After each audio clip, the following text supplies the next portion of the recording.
Hello everyone, आप सभी का एजुकेशन राइज के इस ऑनलाइन प्लेटफॉर्म पर स्वागत है। बच्चों, जैसा कि आप देख रहे हैं सामने कक्षा 12 की इतिहास के अपन करेंगे टोटल 5000 प्रश्न उत्तर। और ये जो 5000 प्रश्न उत्तर हैं इसमें हम एमसीक्यूज टाइप के प्रश्न उत्तर भी करेंगे जो कि अपने बहुविकल्पात्मक प्रश्न होते हैं। इसके बाद में हम करेंगे अति लघुतरात्मक प्रश्न भी करेंगे और उसके बाद हम करेंगे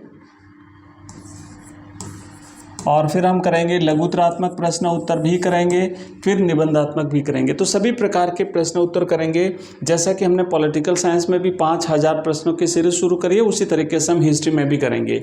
तो दोनों सब्जेक्ट में कंटिन्यू आपको ये क्वेश्चन आंसर्स मिलते रहेंगे। तो आइए शुरू करते हैं। सबसे पहले देखो, मैं आपको यहाँ पर दिखा देता हूँ। कुछ इस प्रकार के प्रश्न हैं जो पूर्व की परीक्षाओं में पूछे गए हैं, कुछ इंपॉर्टेंट हैं जो नहीं पूछे गए तो आगामी परीक्षाओं में पूछे जा सकते हैं, और जो पिछली परीक्षाओं में पूछे गए हैं वो भी कई बार परीक्षा में पूछे जाते हैं। एक साल छोड़ करके दूसरे तीसरे चौथे साल पूछे जा सकते हैं। तो जैसे प्रश्न है, मान लीजिए यहाँ पे देखो लिखा हुआ है कि शिल्पादिकारम किस भाषा का महाकाव्य है। शिल्पादिकारम किस भाषा का महाकाव्य है। दूसरा प्रश्न है कि जहां सत्ता पुरुषों के एक समूह के हाथ में होती है उसे क्या कहते हैं। तीसरा प्रश्न है कि धम्म के प्रचार के लिए किस नाम से विशेष अधिकारियों की नियुक्ति अशोक ने अपने शासनकाल में की थी। अगला प्रश्न है कि शासकों की प्रतिमा और नाम के सिक्के सर्वप्रथम किस राजवंश के राजाओं ने जारी किए थे। उसके बाद है प्रश्न कि जैसे सांची में कौन सी प्रसिद्ध पुरातात्विक इमारत स्थित है।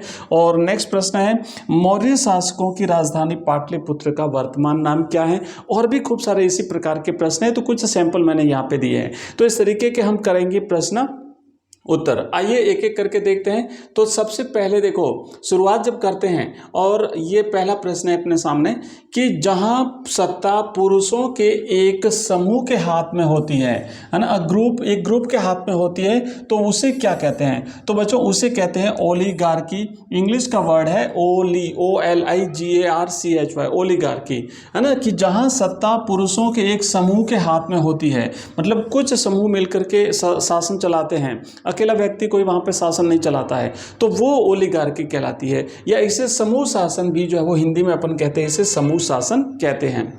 बच्चों इसकी PDF आपको अगर चाहिए तो आप हमारा ऐप डाउनलोड कर सकते हैं। एजुकेशन राइज नाम से हमारा ऐप मिलेगा। वहाँ पर आपको ये कंप्लीट जो 5000 प्रश्नों की सीरीज़ है, टोटल पूरी सीरीज़ आपको वहाँ पे मिलेगी। और इसकी PDF हम व्हाट्सएप ग्रुप जो हमारे बने हुए हैं और हमारा व्हाट्सएप चैनल है उस पर भी शेयर करते हैं। उसके लिए मैं भी आपको एक नंबर अवेलेबल कराऊंगा, उस नंबर पे आप हमें मैसेज करेंगे तो आपको लिंक मिल जाएंगे। तो आप उस लिंक से हमारा व्हाट्सएप ग्रुप और व्हाट्सएप चैनल ज्वाइन कर लीजिएगा। वहाँ पर आपको हमारे इस ऐप में आपको ये कंप्लीट 5000 की सीरीज़ पॉलिटिकल साइंस की, हिस्ट्री की मिलेगी। और बाकी हमारे कंप्लीट कोर्सेज भी हैं। हिस्ट्री का कंप्लीट कोर्स, पॉलिटिकल साइंस का, ज्योग्राफी का, इंग्लिश का, हिंदी साहित्य का, हिंदी कंपलसरी का, सारे सब्जेक्ट के फुल कोर्सेज आपको मिलेंगे कंप्लीटली। और सारे चैप्टर्स के साथ लेटेस्ट पैटर्न के साथ हमने कंप्लीटली जो है वो तैयार किए हैं, जिसमें आपको नोट्स भी मिलेंगे, PDF के रूप में नोट्स मिलेंगे, हमारे सारे वीडियोज़ मिलेंगे, वहाँ पर MCQs टाइप के क्वेश्चन आंसर्स मिलेंगे। उसके बाद वहाँ पर ऑनलाइन टेस्ट आपको मिलेंगे। ऑनलाइन टेस्ट होता है बच्चों, ऑनलाइन टेस्ट में क्या होता है कि जैसे आपको ऑनलाइन टेस्ट में जितने क्वेश्चंस है उतने जब आप कंप्लीट करके उसे सबमिट करते हैं तो सबमिट करते ही आपको तुरंत जो है वहाँ पे रिजल्ट मिल जाएगा कि आपने कितने क्वेश्चंस अटेंड किए, उसमें से कितने नंबर आपके आए हैं और टोटल जो नंबर आए हैं उसमें कौन से क्वेश्चन आपके गलत हुए हैं, कौन से राइट हुए हैं। जो क्वेश्चन आपका गलत हुआ उसका राइट आंसर क्या है वो भी आपको वहीं पर पता चल जाएगा। और उस टेस्ट को आप दोबारा तिबारा जितनी बार देना चाहें उतनी बार दे करके अपनी इस तैयारी को आप कंटिन्यू कर सकते हैं। सारी चीज़ें ऐप में मिलेगी, लिंक इस वीडियो के डिस्क्रिप्शन में दिया हुआ है। सामने आप देख रहे हैं ऐप का लोगो, इस तरीके का आपको लोगो दिखाई देगा। चलिए आगे बढ़ते हैं। तो हमने देखा कि ओलिगार्की जो है समूह शासन जिसे कहते हैं हम, पुरुषों का एक समूह होता है जो मिलकर के शासन चलाता है। अगला क्वेश्चन है हमारा नेक्स्ट दूसरा प्रश्न है कि प्राचीनतम अभिलेख किस भाषा में लिखे जाते थे। तो जो अभिलेख होते थे जो प्राचीन काल के, वो अभिलेख प्राकृत भाषा में लिखे जाते थे। बच्चों याद रखिएगा, प्राकृत भाषा में जो है वो ये अभिलेख लिखे जाते थे। नेक्स्ट है तीसरा प्रश्न, आधुनिक बिहार के राजगीर का प्राकृतिक नाम क्या है। तो आधुनिक जो बिहार है उसका जो राजगीर है, जिसे बाद में राजगृह भी कहा गया, तो बच्चों इसका जो राजगीर जो है इसका प्राकृत नाम जो है वो राजगाह है ना, राजगृह, राजगाह, तो ये कहा गया था और ये पाटलिपुत्र की प्रारंभिक राजधानी भी रही थी। अगला क्वेश्चन है चौथा, धम्म के प्रचार के लिए किस नाम से विशेष अधिकारियों की नियुक्ति हुई थी? तो जो अधिकारी नियुक्त किए गए थे उन अधिकारियों का नाम था धम्म महामात, है ना, धम्म महामात नाम के अधिकारी जो है वो विशेष अधिकारी नियुक्त किए गए थे धम्म के प्रचार के लिए। अगला है, नेक्स्ट क्वेश्चन की तरफ आगे बढ़ेंगे। पांचवा प्रश्न है बच्चों, शिलपादिकारम किस भाषा का महाकाव्य है? तो ये जो शिलपादिकारम जो महाकाव्य है ये तमिल भाषा का महाकाव्य है, याद रखिएगा, शिलपादिकारम तमिल भाषा का महाकाव्य है। आगे बढ़ते हैं, नेक्स्ट अगला क्वेश्चन है हमारा छठा कि प्रयाग प्रशस्ति की रचना किस शासक ने करवाई थी? तो प्रयाग प्रशस्ति की रचना समुद्रगुप्त ने करवाई थी। आपको याद होगा हरिसेन, हरिसेन ने जो है वो प्रयाग प्रशस्ति लिखी है, हरिसेन। तो इसका ये जो हरिसेन था इनके दरबारी थे और समुद्रगुप्त के शासनकाल में ये जो है वो इसकी स्थापना हुई थी। समुद्रगुप्त जिनके शासनकाल भारत में काफ़ी प्रसिद्ध रहा था और इन्हें भारत का नेपोलियन के नाम से भी जाना जाता है। नेक्स्ट अगला है सातवां प्रश्न बच्चों कि प्रयाग प्रशस्ति की रचना किस राज कवि ने की? देखो अभी हमने कहा, पढ़ा था इसको, तो प्रयाग प्रशस्ति की रचना समुद्रगुप्त के शासनकाल में हरिसेन ने की थी। तो राजकवि जो थे दरबारी ये समुद्रगुप्त के दरबार में थे, तो ये हरिसेन इन्होंने जो है वो प्रयाग प्रशस्ति की रचना की थी। नेक्स्ट प्रश्न है आठवां प्रश्न है बच्चों, आप यहाँ पे देखेंगे कि सांची में कौन सी प्रसिद्ध पुरातात्विक इमारत स्थित है? सांची आपने अच्छी तरह से जो है बौद्ध धर्म का एक प्रसिद्ध केंद्र है, तो यहाँ पर कौन सी प्रसिद्ध इमारत है? तो यहाँ पर जो है वो अशोक के द्वारा बनाया गया, सांची में अशोक के द्वारा बनवाया गया वृहद एवं प्रसिद्ध स्तूप स्थित है। वृहद का मतलब होता है विशाल, है ना, वृहद का मतलब होता है विशाल, तो यहाँ पे विशाल स्तूप जो है वो स्थित है, सांची का स्तूप। आगे बढ़ते हैं।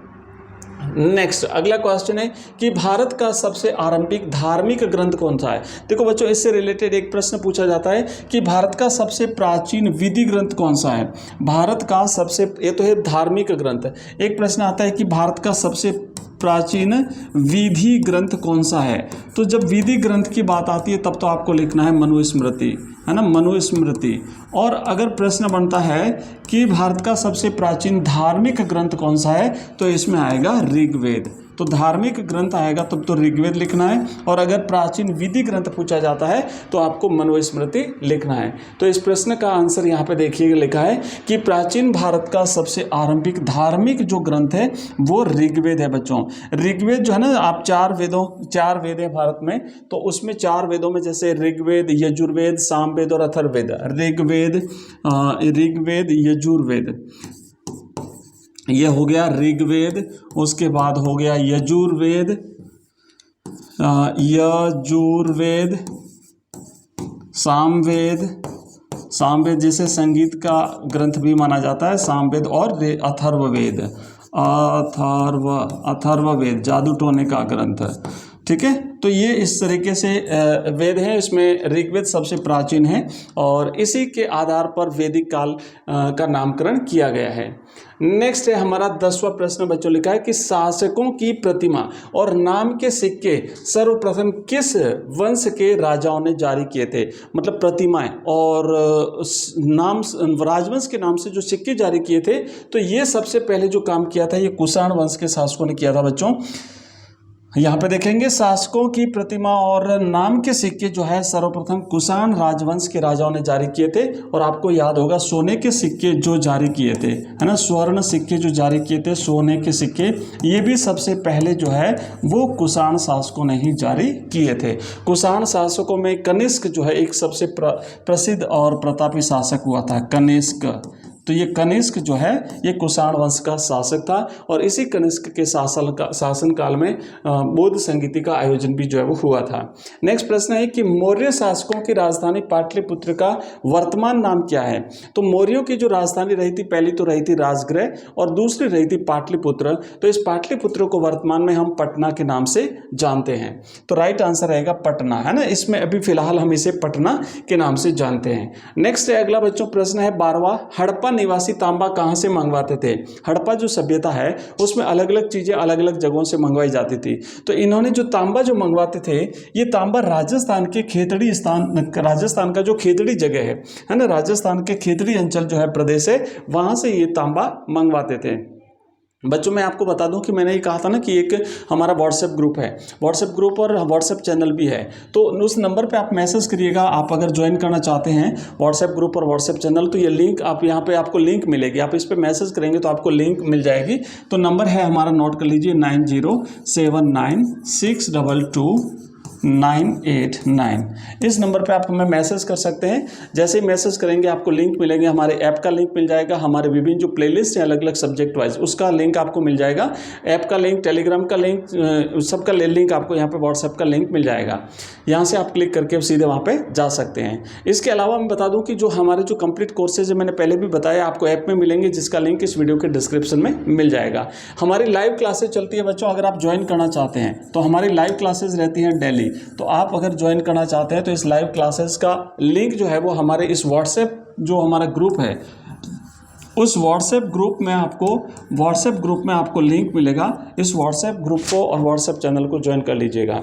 लाइव क्लास में हम एमसीक्यूज टाइप के क्वेश्चंस करते हैं। एमसीक्यूज टाइप के जो प्रश्न होते हैं वो हम वहाँ पे लाइव क्लास में करते हैं, और एमसीक्यूज का आपको लगभग आपका 40% जो है वो एग्जाम में एमसीक्यूज टाइप के क्वेश्चंस पूछे जाने की संभावना है। जल्दी ब्लूप्रिंट जारी हो जाएगा तो अपन को क्लियर हो जाएगा।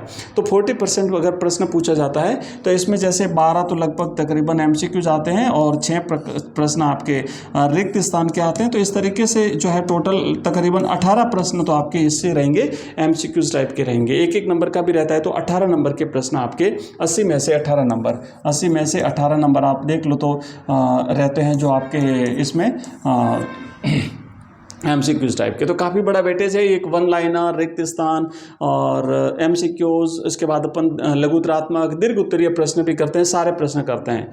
बच्चों आज की इस क्लास में हम इतना ही पढ़ेंगे। खूब सारे प्रश्न हैं, टोटल 5000 प्रश्न करेंगे लगातार। इसके आपको सीरीज जो है वो बैक टू बैक मिलती रहेगी। नेक्स्ट वीडियो में अपन बहुत ही जल्दी मिलते हैं, तब तक के लिए बाय, थैंक यू, धन्यवाद।